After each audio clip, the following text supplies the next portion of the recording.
Good morning students. अब हम दूसरा सवाल पढ़ने वाले हैं।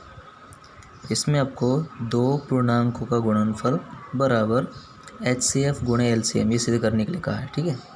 अब जैसे कि हमने देखा था ऊपर के 140 के हमने इस तरह से गुणनखंड निकाले थे। अब इसको हम इस तरह से भी लिख सकते हैं बराबर 140। तो 140 के लिए क्या है 2 और 70 वो लिखा हमने।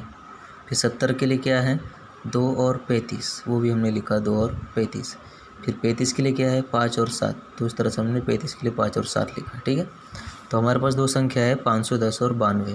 तो 510 के हमने इसी तरह से जो इस तरह से गुणनखंड निकाल कर फिर आपको इस तरह से लिख लेना है बराबर 92 की भी हमने निकाल लिए। अब 510 की क्या क्या है 2 3 5 और 17 लिख लिए। 92 के 2 2 और 23 लिख लिए। अब HCF का मतलब क्या होता है कि दोनों संख्याओं के गुणनखंड में जो सबसे सेम है तो दो ही सिर्फ सेम है यहाँ पे बराबर, इसलिए इन दोनों संख्याओं का HCF होगा 2।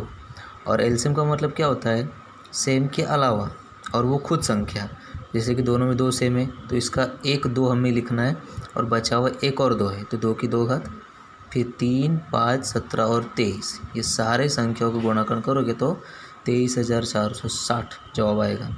2 की 2 घात 4 गुणे 3 गुणे 5 17 और 23 का गुणाकर करने पर ये जवाब आएगा बराबर। तो HCF LCM तो आपको मिल गया।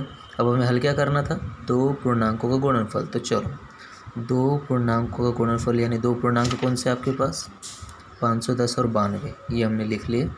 गुणाकार करो तो ये जवाब है राइट। अब क्या बोला है आगे HCF गुणे LCM। तो कोई नहीं HCF गुणे LCM हमने लिखा।